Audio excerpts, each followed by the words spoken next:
Dear ladies and gentlemen, my name is Carmen Rodarius from TNO, and I would like to welcome you all to the 4th edition of the CARTRE Webinars, this time with the title Scenario-Based Safety Validation and Streetwise. Today's agenda, yes, that works. We will have a short introduction, which we're already in the middle of. Then we'll go towards a need for scenario-based approach, definitions related to real-world scenario mining, both presented by Olaf Optenkamp from TNO, followed by information on the approach for scenario identification and test case generation, presented by Hala Elrufai. And then CARTRE's contribution to safety validation and roadworthiness testing, presented by Ruben Heras from IADA. Afterwards, we will have a Q&A session, so therefore I would like to ask you all to hold your questions until the end and raise your hands virtually with your attendee button. So there is a small raise your hand button, and we can give you the floor and you will be able to ask your questions in the end. This webinar is going to be recorded, so you will have the opportunity to listen to it again if you like afterwards, and we will put it on our website, on the CARTRE website. So for your information, what actually is CARTRE? CARTRE in a nutshell is a coordination and support action. CARTRE stands for Coordination of Automated Road Transport Development and Deployment for Europe. It started at the end of 2016 and will run until the end of September next year.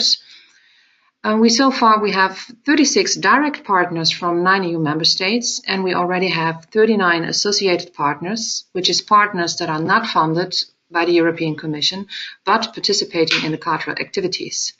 If your organization is not yet an associated partner, but you are interested to become one, please get in contact with our coordinator, Maxime Flamand. You can also find some information about associated partnership on our website. The link you will find here is connectedautomatedDriving.eu. As I indicated, this webinar is part of a series. We intend to have a total of 10 webinars within the project, all informing on different EU projects around automated driving or connected driving. And so stay tuned for more. This is, for your information, a small overview on all our beneficiaries and associated partners that we have so far. So as indicated, if you'd like to become one, please get in contact. To show you a bit on what is CARTRE about, here is some project objectives. However, this is not an exclusive list. We have many more. So CARTRE does want to support international cooperation activities in the area of automated road transport, in particular with US and Japan. However, we are also talking to other states. We do want to support strategic alignment of national action plans for automated driving, actively support art projects and test beds, foster common evaluation frameworks across art projects, and also, of course, reach out to stakeholders, decision makers, and the wider public. Most of this work is done around our CARTRE thematic areas, which you can see here. However, I'm not going to go into detail because that would be too much for the sake of this webinar. If you're interested, please check out the website. Please get in contact. We are happy to answer questions. With this, I would like to hand over to Olaf Optenkamp. The floor is yours. Great. Okay, thank you very much, Carmen. Glad to talk about safety assessment, which is, of course, already for advanced driver assistance systems that are currently being applied. Active safety systems are a very important topic for all stakeholders, including, of course, the automotive industry. With the transition towards connected and automated driving, the importance further increases. Well, this slide shows a little bit how the flow of information is being dealt with in the future. to come to a kind of rating structure, a kind of validation structure for connected automated driving, which is already applied for ADAS systems as well. What we see is that the industry currently is, let's say, taking responsibility for the development of ADAS models. And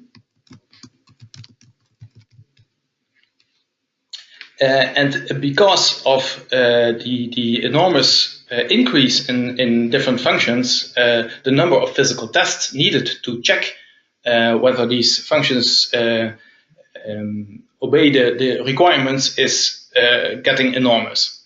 So this functionality is not only to get a safety assessment in a way that we check whether a functionality indeed is running according to specifications, but also to see if it's running on the road according to what we expect from a certain function. And the big question that we have and that we try to answer here is that we want to know what are the test cases that needed to be passed to successfully ensure that the vehicle is safe and put on the road under all the circumstances that the vehicle will encounter during its lifetime. Now, the question that is asked to research institutions and academia is actually the answer to that question. What are the scenarios that are taking place on the road, and how can we derive relevant, realistic, but also fair test cases from that? Traditionally, test cases were mainly based on critical situations on the road that have led to accidents. And of course, we will keep on doing that, but the focus will more and more shift also towards the evaluation of normal, everyday driving and traffic data, because part of the success of a function is also known to be not to respond in cases that it is not needed. So we do not only need to consider the critical situations, but the normal everyday driving conditions as well. Now let's have a view. Let me see. Yeah, let's have a view on, let's say, this slide that shows how normal driving conditions to the left can start running slightly into critical situations up to a point that a collision can no longer be avoided, the so-called point of no return, leading to an actual crash. Well, traditionally, we were looking to passive safety systems to see how to mitigate the results of a crash. Active safety systems have been dealing with how to avoid crashes or how to mitigate the influences of the collision itself. Now, connected automated driving systems mainly act in the normal driving phases at this side of the arrow.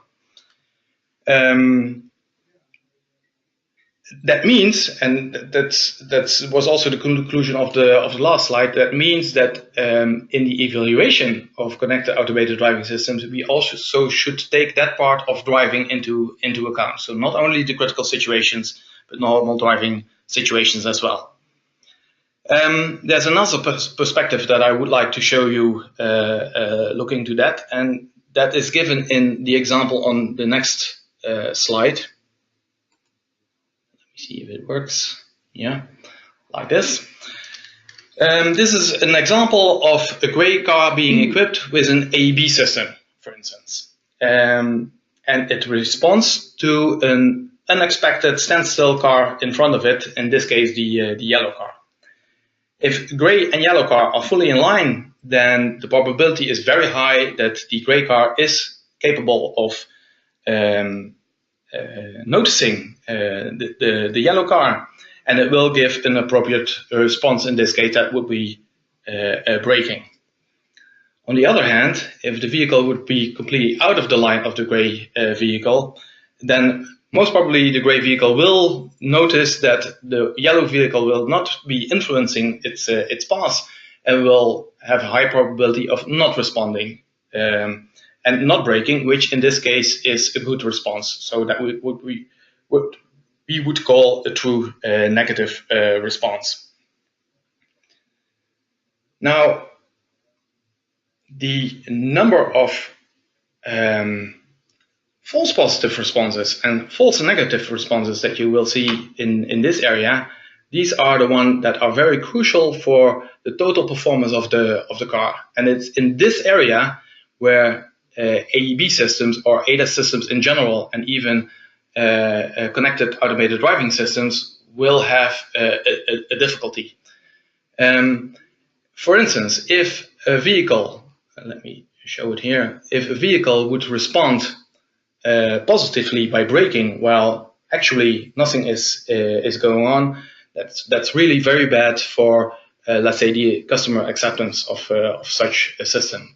On the other hand, if we would have a false negative response, the vehicle does not respond where actually a critical situation is at hand, then safety is compromised. And one of the problems that we faced momentarily is that if we try to reduce the rate of false positives, then usually the false negative rate goes up, while in the transition towards automated driving, we want to reduce both false positive and false negative responses. And this example shows that not only critical test cases should be applied in the assessment, but that also robustness checks need to be performed. And that is even of larger importance for CAD systems than for the current ADAS systems already. And those test cases that look for the robustness of systems, these are found in normal and everyday driving. Well, going to additional challenges if we are looking to connected automated driving functions, then we see that where for ADAS systems we were trying to, let's say, differentiate but also separately check the performance of functions, that is no longer possible for CAD functions, because functions and results are being integrated, the functions are interrelated, and they can no longer be tested independently. Moreover, the number of relevant scenarios increases strongly for ADAS systems.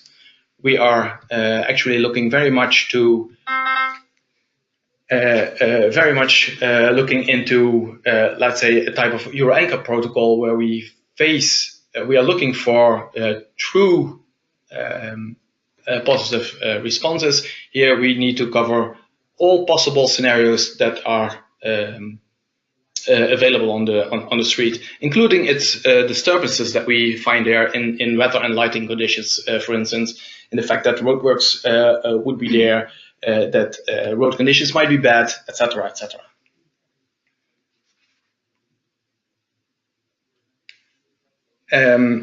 Well, here it states, that might be a little bit crude, but that tests are preferably conducted on the public road. Well, actually what we want to say is that the function should be capable of running under all circumstances on the public road. And if we were to test that, then we need millions of kilometers to do so. Alternatively, of course, we try to see what tests can be used to check the performance of systems that are based on a broad spectrum of real-world scenarios. So we try to make the connection to the data that is available on the public road and the test cases that we would need for the assessment without running all those millions of test kilometers. And that's what we call the scenario-based approach. And actually the scenario-based approach starts from the fact that we make an interpretation of traffic as an endless sequence of different scenarios. So imagine yourself driving on a highway, scanning the environment. You will recognize a lot of different situations that you have seen already very often before. So this would be the building blocks of the scenarios. You will also recognize doing that the number of configurations that you will meet and the variations in all the parameters to describe that is huge. And we try to find a kind of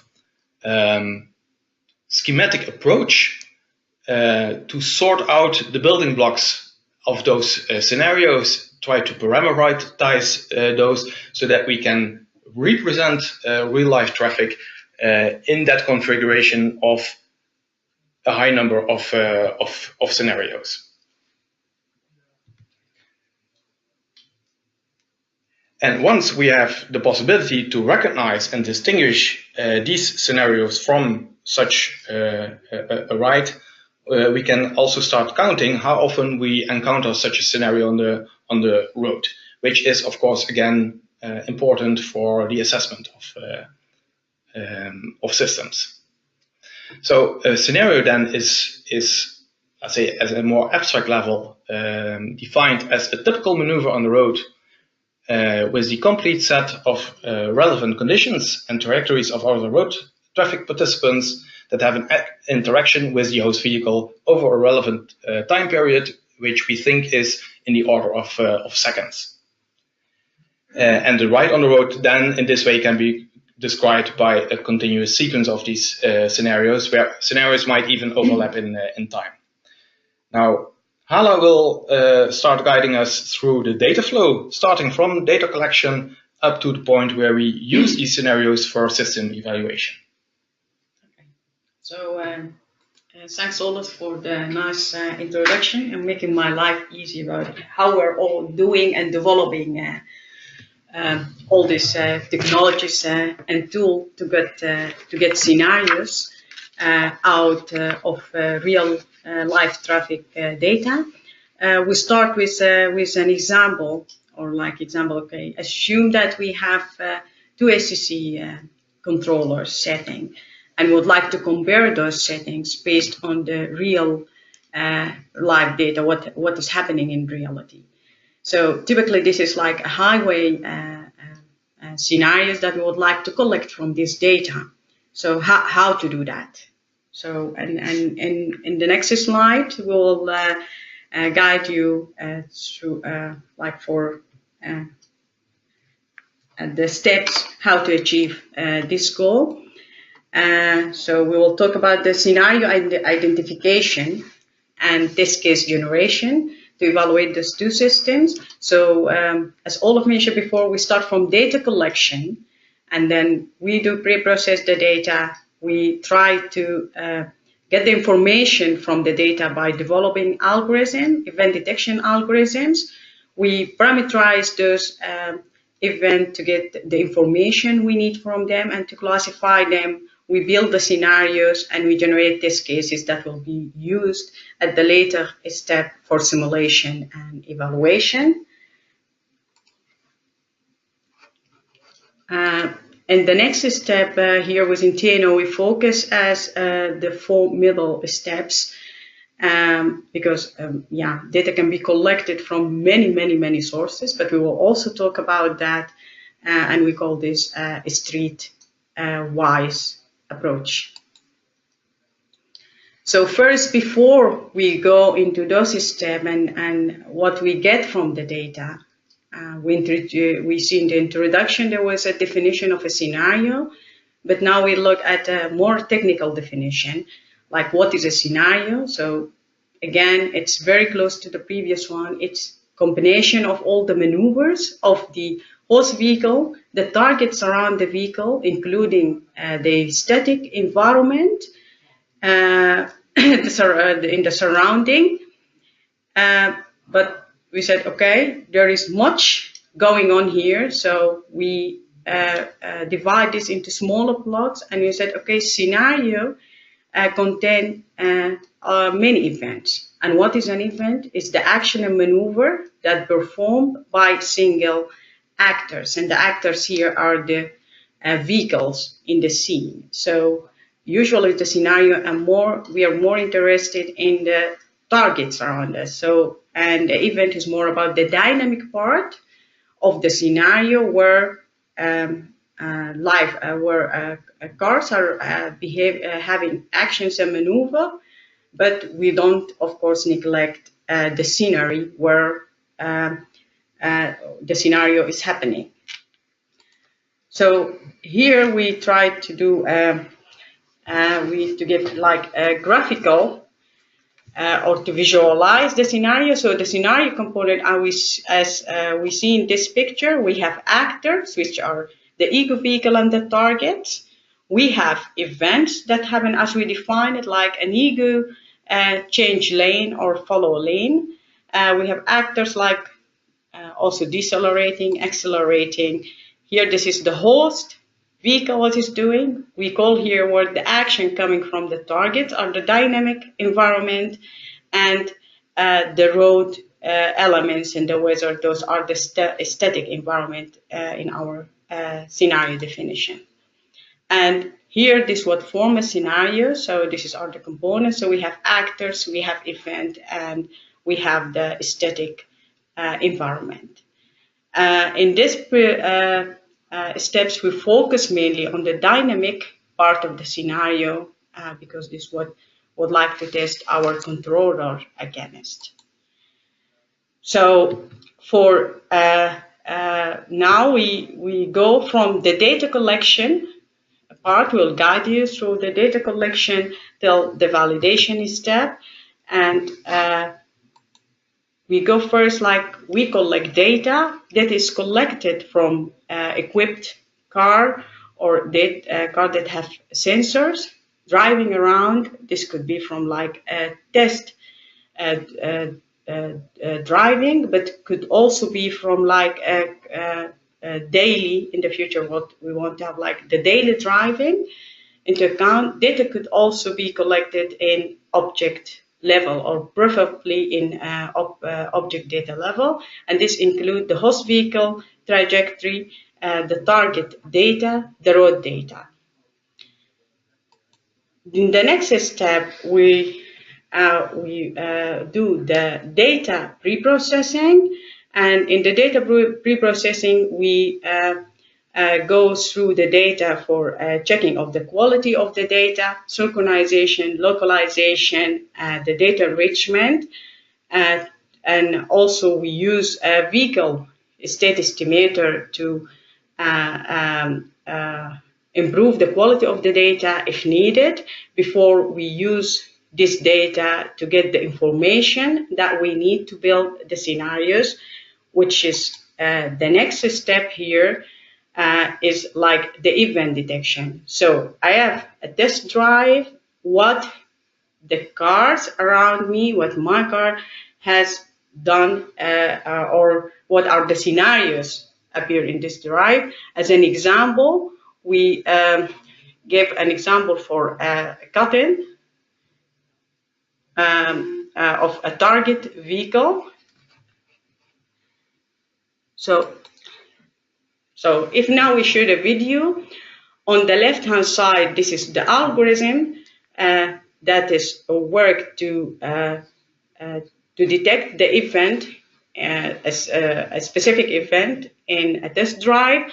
On the right-hand, the video, we see this is the ground truth, and here we see when there is a cutting, the algorithm will automatically detect that this is a cutting happening. Also, when the car cut out, it will be detected automatically, and there are some models behind the algorithm that really recognize the specific maneuver. So if we have algorithms that develop for all the events that describe the kinematics of the targets around us, we run these algorithms through the data or the collected data, then this test drive will turn into a sequence of scenarios, so we can interpret or understand what is really going in the traffic. But then the next step is like, okay, now we collect all this information, we know we have these maneuvers, how to use this information further to store it and use it for testing and validation of other systems. And then we say, okay, there are steps needed to do that, then this suggested that we should go to parameterization, which we will talk about, and also we should go to scenario mining or create scenarios out of these events. So why parameterization? Why we need to do parameterization? We collect a lot of data. We keep collecting data and events.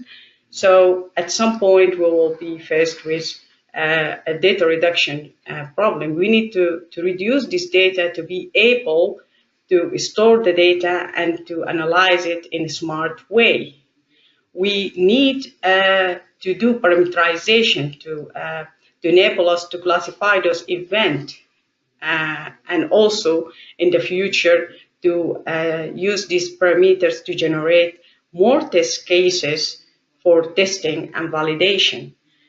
Here in the screen, you see an example of the CARTRE, how we parameterize it. So mainly we represent this event, which include a lot of parameters by two main parameters that will enable us in the future also to classify those events and to generate these cases in a smart way.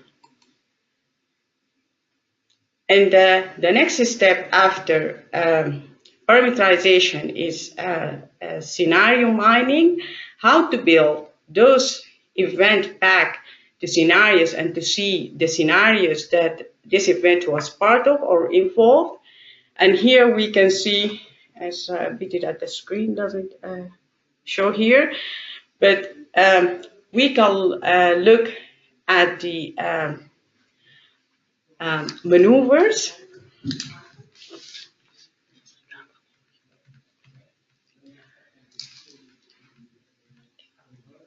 Yeah, here if we look in time, this is the timeline, and here we look at the we'll look at actors, that is the host vehicle and target vehicles, and here this is the maneuver or the event that we detect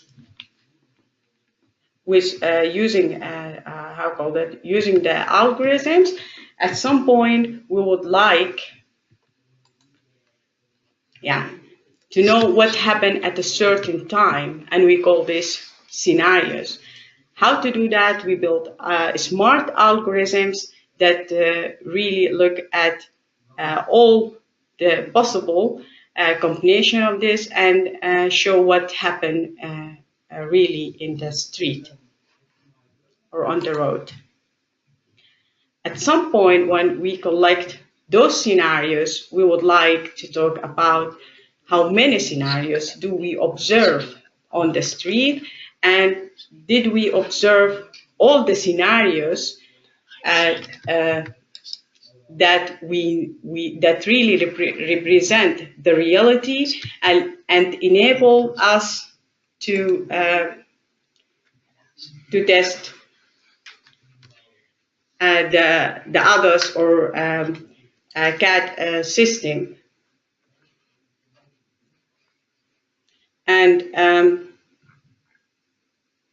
And here at the beginning, when we start collecting scenario, we're at the beginning of this curve where every time we have a collected data, we apply the whole process through it. We collect scenarios. We see that we find that there is a lot of new scenarios, but at some point we find that less and less new scenarios will be observed.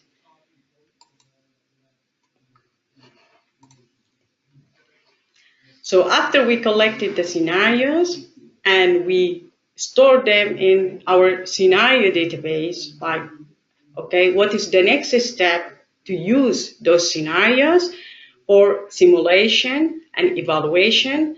So those scenarios, we can use them directly. We can't use them directly in the simulation environment, and with that we need to generate test cases.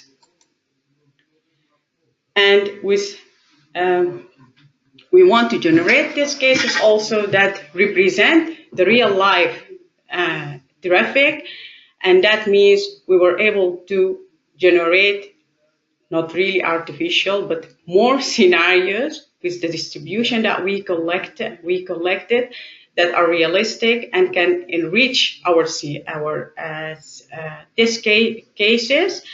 So if we look in the lower figure, here we did some simulation that based on the example that we give, we have like 105 cutting scenarios or event, and here we show that okay, those scenarios with the response with the KPIs that we have, the green represent okay, with those scenarios we have like normal. We expect normal behavior with safe. With the blue, it's like semi-critical, and with the red, it's this one, and with the red, is critical. Sorry that I was referring to the long figure. And with the test case generation, we can concentrate on the red area and generate more test cases in which we can test our system against.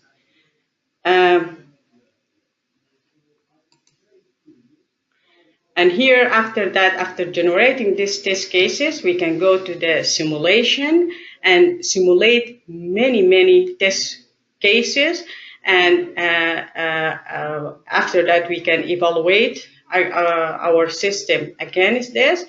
For the simulation, we also take into account the function under test, the configuration, and in this case, we use pre-scan as as a simulation platform. For us, we have the cut-in example for as an example here for the target vehicle. So what we have, the example that we introduced at the beginning, we have a normal braking controller like ASCC, an aggressive one. We have the target vehicle that uses our simulation, our test case generation, the test cases. In this case, we uses 500 test cases just to show the example. And I show here a movie.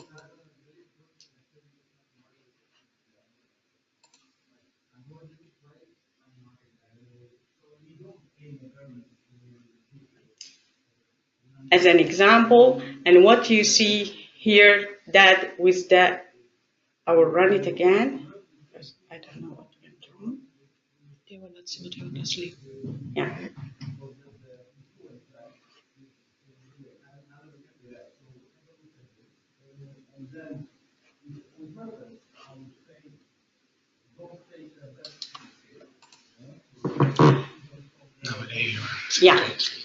Yeah, now it is simultaneously. So you see when a car cut in, you see the response of the aggressive controller. The brake is too hard, and so the distance is really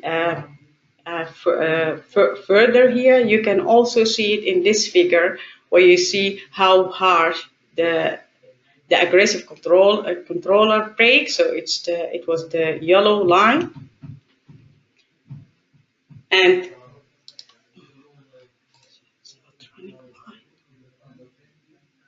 yeah, now the figure comes again. So you see here the velocity for bus. So the yellow is the aggressive and the red is the normal controller. This figure shows the relative velocity or the delta velocity between the two host vehicles.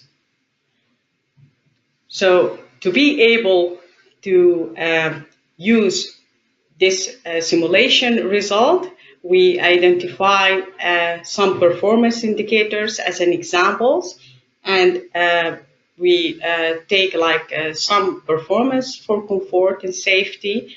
Those are just like an example to show how will be used for evaluation. So we have the minimum time headway, we have the control performance. There are also safety performance indicator like minimum time headway, time to collision, and others. As an example, also we show here, based on 500 simulation, how the time headway look like for both the aggressive and the normal controller. So the aggressive controller is in red, and in time headway we see that there was really no difference. We look at the cumulative density functions, but if we look, for instance, at the minimum time to collision, we see that the aggressive controller really how it behaves, and it's clear how aggressive it is from the figure. Yeah, I think thank you, Hala, for this for showing how streetwise looks to this problem and how we deal with this data flow. Actually, we also have a similar type of activity in Europe, which is called Pegasus, and it's a pity that Adrian Srocky was not able to have this presentation today into this seminar. But actually, all the activities on Pegasus will be shown during a symposium on the 9th of November, for which you are certainly are invited. Well, with that, we will hand over to Ruben. And Olaf, you could please put the presentation up. Ruben? Yeah, hi. The floor is yours. Okay, thank you. So thanks for the introduction. I'm Ruben from IDIADA in Spain, and I'm going to present some work that has been done in the CARTRE project regarding safety validation and roadworthiness testing. I'm specifically presenting the position paper that was issued in the scope of the CARTRE project. As Carmen already said, there have been some discussion terms in CARTRE, and out of these discussion terms, some position papers have been issued. One of them is on safety validation and roadworthiness testing, which involves the definition of a set of methodologies and tools aiming to verify that vehicles comply with regulatory and technological requirements. Obviously, this is one of a very important building block in order to guarantee the safe deployment of automated vehicles on public roads. And it has to consider not only the regulatory and technological requirements, but it should also address the whole vehicle life cycle. So I will start with a presentation of this position paper, and in the next slide you can see the outline of the paper, which is divided into some major points, which are the challenges, statements which have been collected from the input coming to the project, the input that is then generated out of these challenges and statements, the impact that it should have in the development and deployment of these kind of systems in Europe and also in the world, our vision towards 2040, and the conclusions from the breakout session on the Connected and Automated Driving Conference.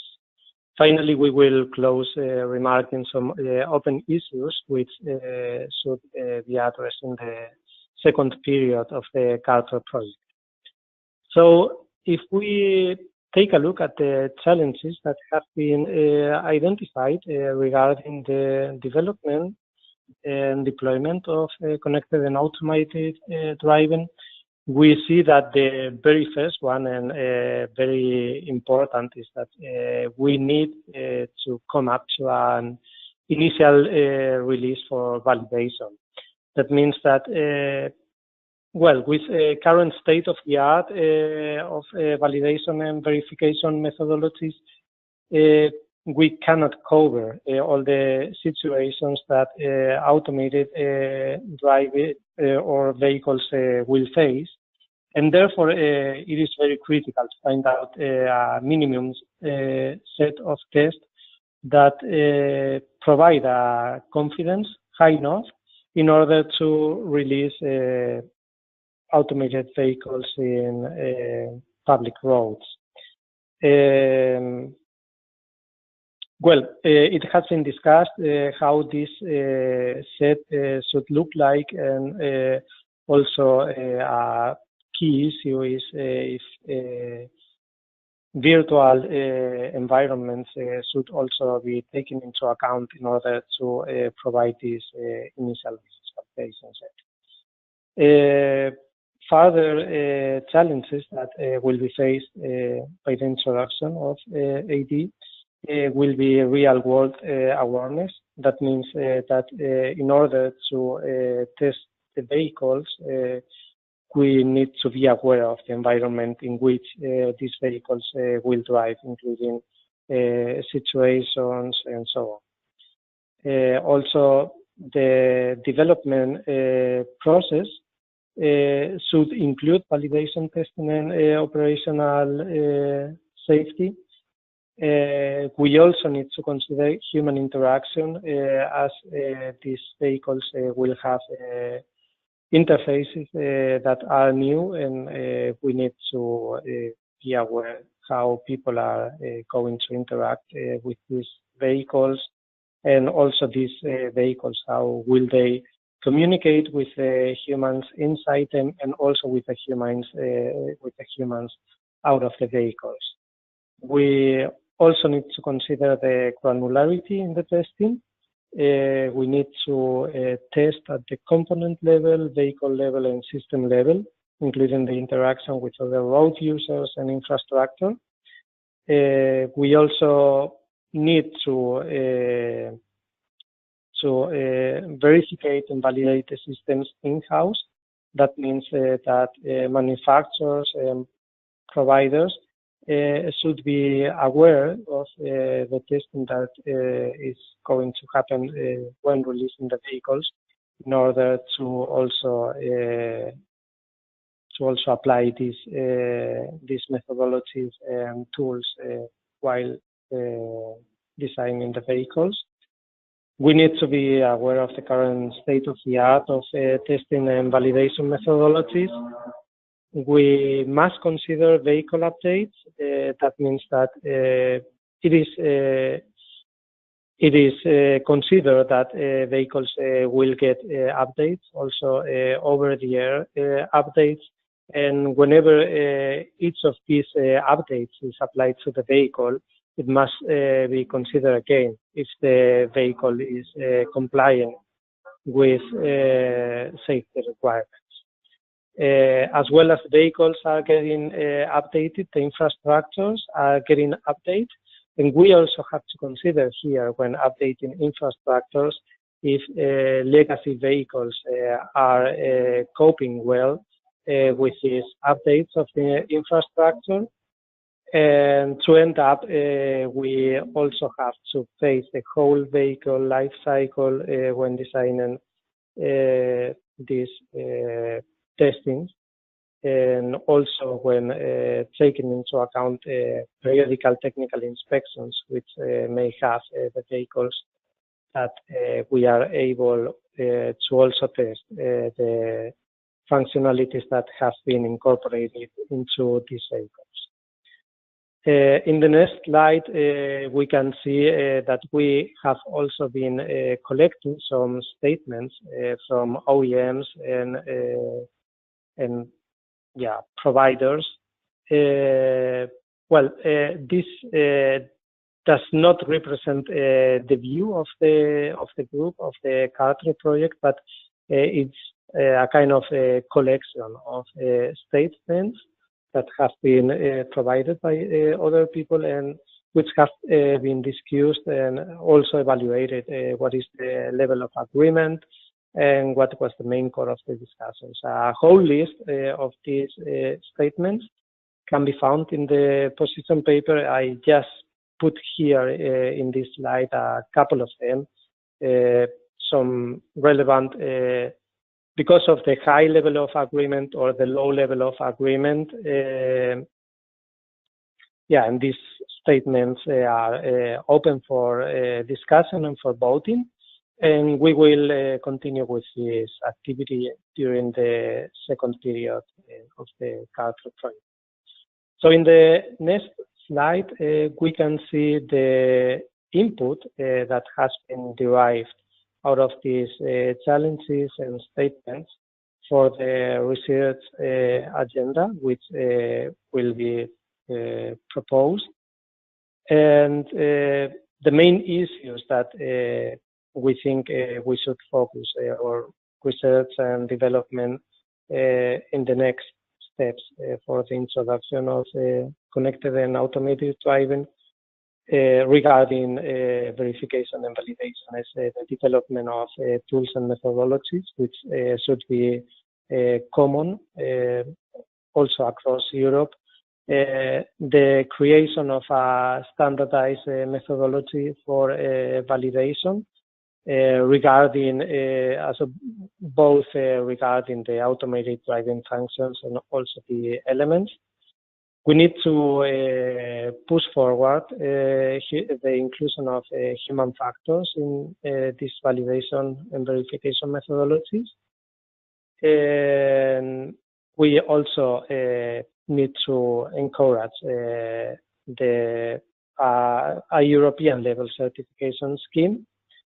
And we also need to clarify what can be tested in simulation and what can be tested in real roads. This is a very hot topic since, well, the number of situations that automated vehicles should face is increasingly high because we are speaking of the whole functionalities, and then the car or the vehicles should take into account the whole environment. So yeah, most certainly one of the best ways to cope with this situation is to come up with a mixture of simulation in real road testing. So in the next slide, we can see what is the expected impact in the vision for 2040. The expected impact is that that in order to maintain Europe's leadership in the automotive sector, we need a fair, trustworthy, and harmonized and complete process for safety assessment. This will increase the user acceptance if we can enhance the safety of the developed systems.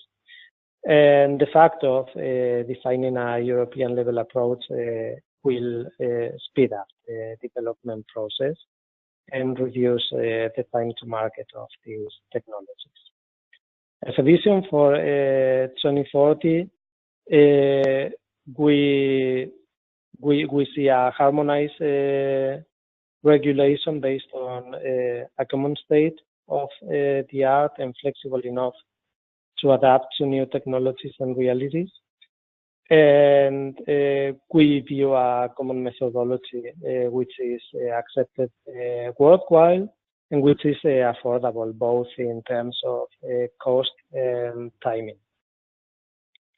Well, the conclusions from the breakout session of the Connected and Automated Driving Conference, we issued this position paper as one of the conclusions, which is a living document and which might be used as a basis for further discussions. And well, one of the conclusions was that complete collection of practical cases is very important in order to really understand what are the hidden problems in automated driving and these functionalities. Impact assessment and roadworthiness testing should be jointly considered as a way to identify benefits and risks. And we should encourage cooperation between stakeholders in different ways. One of them is the harmonization of regulation, and it's complementarily with commercial testing to extend the scenario databases to other automated driving functions and components, and to develop cost-efficient, harmonized vehicle validation. So there are still some open issues which have been up to now still not considered in this thematic group of road worthiness and safety validation, as are the following: are cybersecurity, which, because of the connection of the vehicles and vehicle-to-vehicle communication and also to infrastructure, will be a very hot topic, and we will also need to define methodologies for its validation. We still need a very big issue which is still open, is the definition of a whole set of scenarios. Software updates testing has still not been discussed. We need to come up with solutions for mixed environments regarding scenarios, and also analyze the impact for horizontal issues as might be ethics, data management, and deployment. For the next steps within the CARTRE project, we will try to answer the questions defined in the open issues above. We will continue with discussions, and we are open to receive new statements in order to provide further input for research and development, and also to question how is the level of agreement among the different actors in the industry and also in the authorities. And out of that, we will identify new recommendations for the research agenda. So I would also like just to finalize to highlight that this is an open discussion forum that we are expecting for participation of every interested actor out there. And if you are interested in taking part of this discussion, please don't hesitate to contact us. You can see our email addresses there, or you can also contact the web page of the CARTRE project. So I thank you very much for your attention, and I'm open for the discussion later. Thank you. Thank you very much.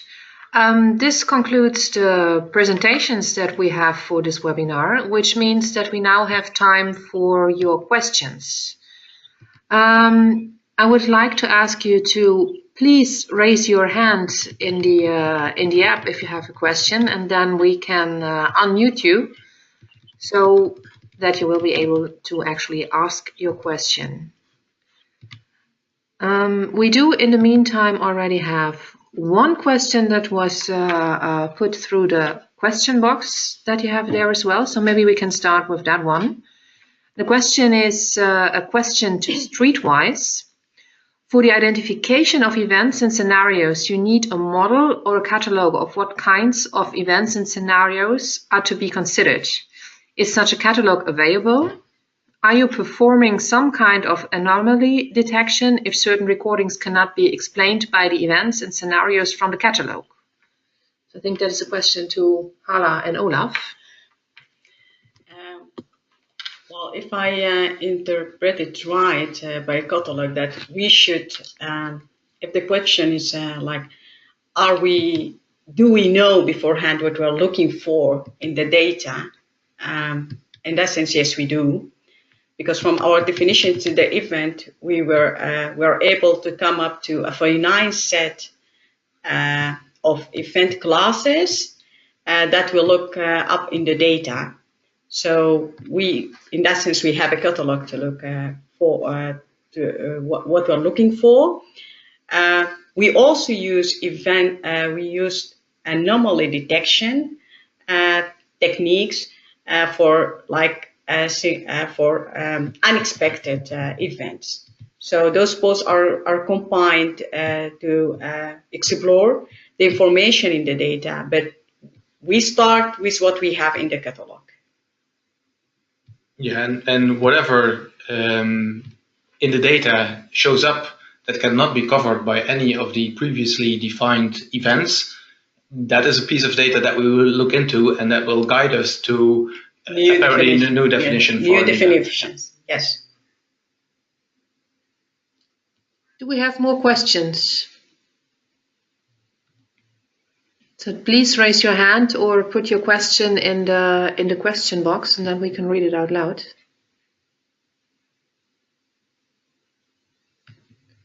We have a raised hand here. Pete, please. Yes, hello there. I mean, first of all, it's Pete Thomas from Loughborough University.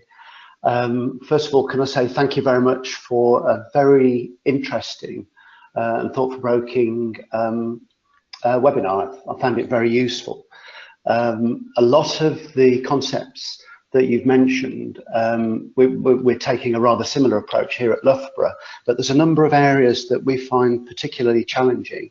And I just wonder if I could ask your views about those areas. And there's three main ones that I would specify as particularly important for us. First of all, there's the question about the origination of the data and how we might start to parameterize that. Certainly we agree with the importance of using normal driving data for both positive and negative training purposes, but also if we are to ever see an improvement on the human behavior, then we also have to look for good performance of automated systems where humans do not perform so well, and those are actually crash conditions.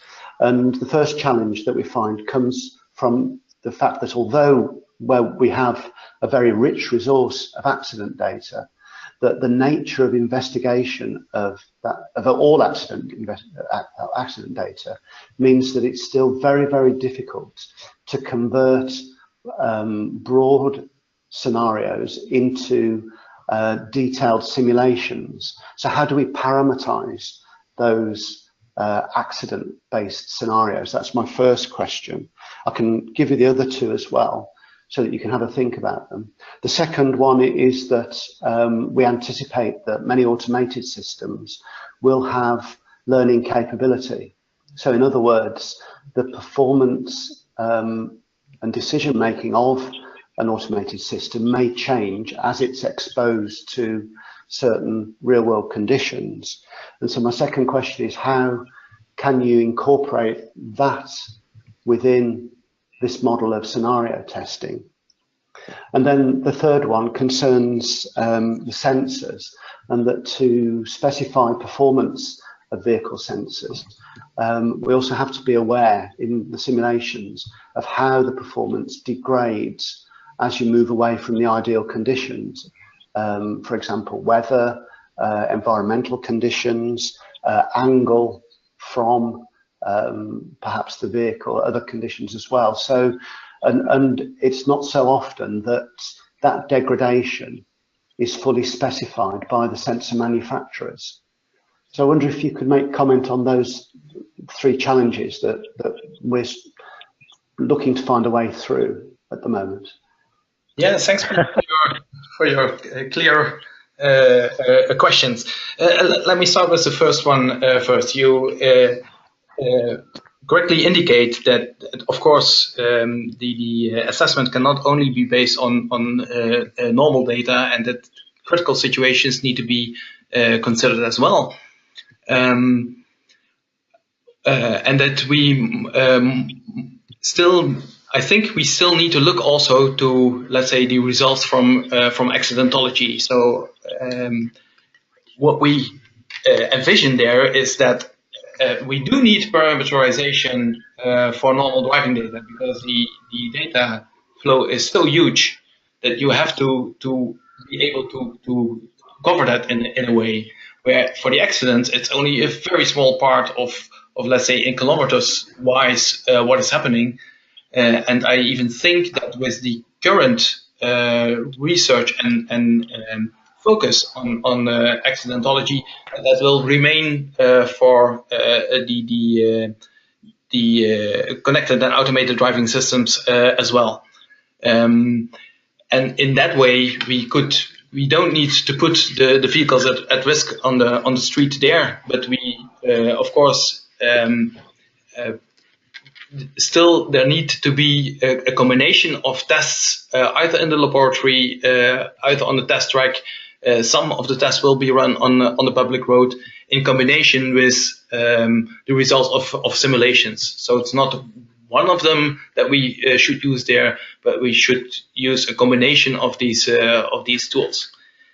And that, I think, also counts for the third question that you had. So indeed, sensors have a huge influence on the perception of the environment. And of course, there's a possible degradation of the sensor signal by weather influences, the influence of light, even infrastructure influence can be there. And where we focus here on the decision logic, mainly the control and decision logic of the systems, that doesn't mean that we should not also test the sensor systems on its own. Where we are running scenarios to collect what is happening on the road, mainly to make a check on the control and decision logic of the systems. But of course, we can also use these scenarios in specific tests for the assessment of sensors. And of course, then we need to dive into a little bit more detail, and we look to the component side of things. And again, that will be a combination of tests and simulations, where we would need a detailed sensor model to deal with that. But that's something that needs to be done in addition. It's not something that we can leave out. And actually, therewith, I understood your first and third question, but I forgot your second. Am I still online? You can still hear me? Yeah. Yeah. Okay. The second question was about learning behaviour of vehicles. That we expect that future vehicles will have artificial intelligence capabilities, and so therefore the performance and the operation of those systems may change over the life of a vehicle. It may become more specific to the particular types of journeys that a vehicle may experience, and certainly the functionality may change. And of course, any simulation of the type that you've been describing is heavily focused on a fixed set of algorithms. And I just wonder whether you've given any thought to how the simulation capabilities might be extendable to vehicles that have learning capability. Yeah, actually, I think that it's a very demanding research area to go into.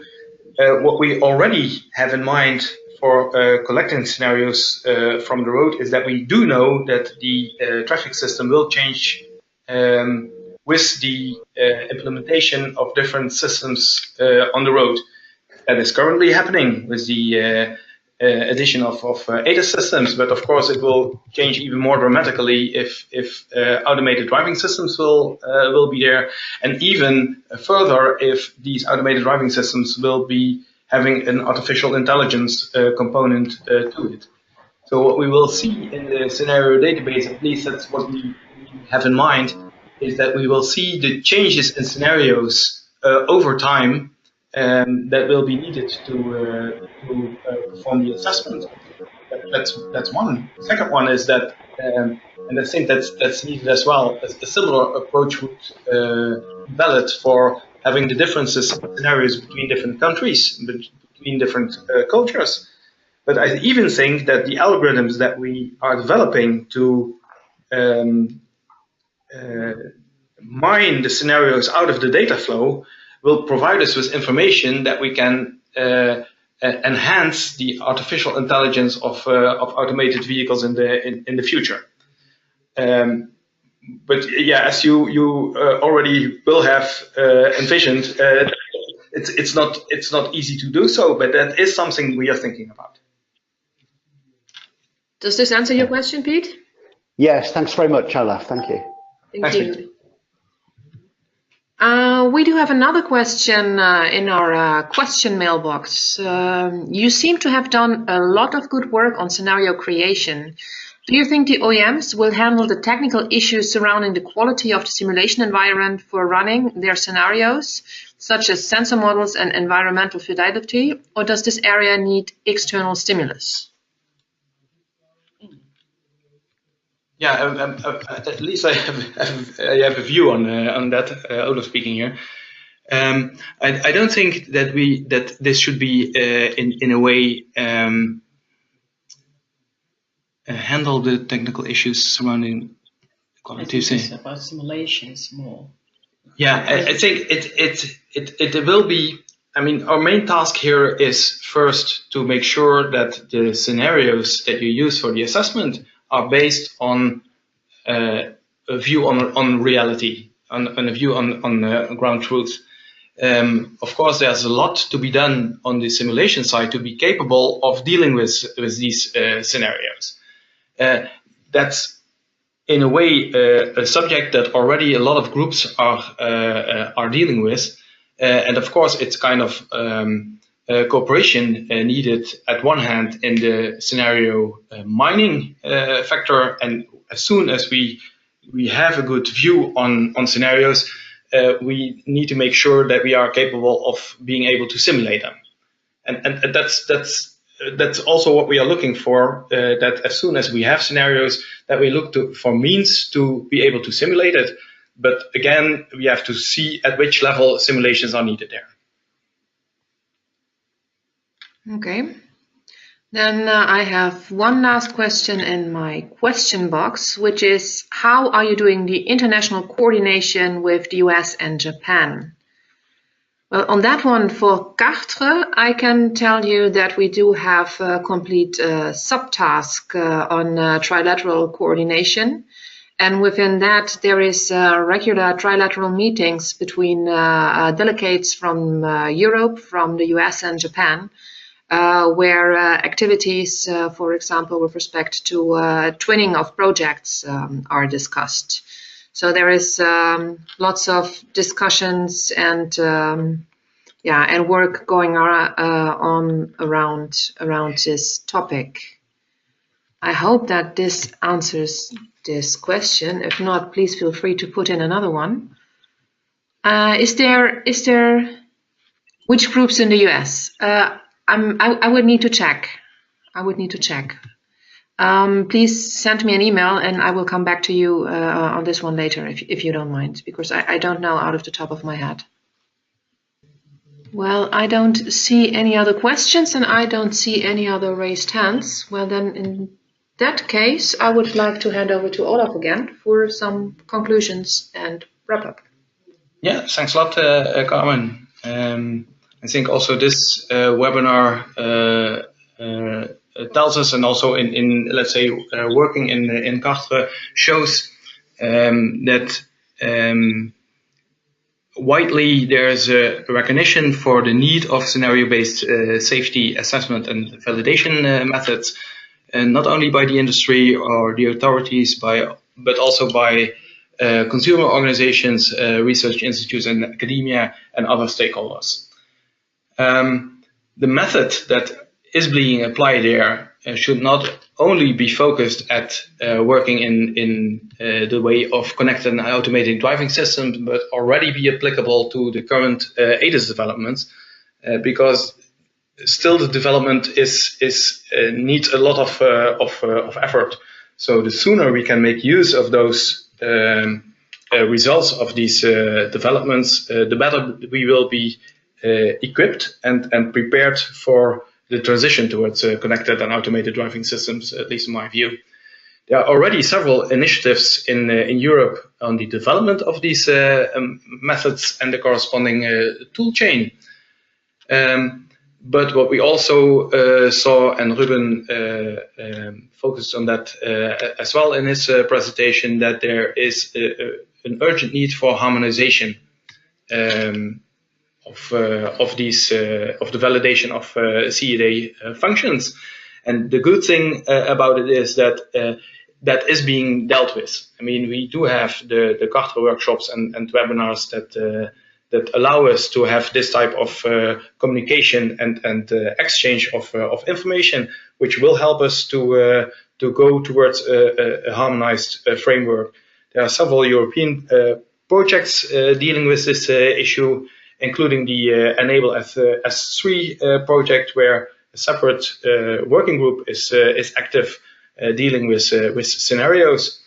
There is an initiative started from the industry, but including all automotive research organization, which is called the PEERS initiative, the initiative for prospective effectiveness analysis for road safety, and also for let's say the validation framework. We're looking there with about 40 partners active in automotive, how to come to a harmonized approach for effectiveness. And I think that with all these efforts into this direction, that we certainly will be able to meet harmonization, and as it has been indicated already earlier in the webinar, that will give Europe let's say a kind of forerunning role dealing with that. The good thing about these many of these initiatives is that they not only look to Europe, but they connect to Japan and the United States as well. So in that sense, also harmonization is not only covering Europe, but we try to find the access to the other continents as well. I think that would be a good conclusion for this webinar. Well, thank you very much, Dan. This brings us, to a very last part, which is just thanking the presenters for their time and their effort, and thanking you all for listening and for staying with us for this webinar. As indicated, we have recorded this webinar, and we will also put it online on the CARTRE website. So if you want to listen back to it in the end after a few days, please feel free to do so. Olaf also just put up some contact details. So if you have further questions on this specific presentation, you're also free to get in touch with our presenters, which is Alvaro and Ruben from IDIADA, as well as Olaf, Hala, and Zietze from TNO. And thank you for joining, and we hope to see you back for the next edition of this webinar.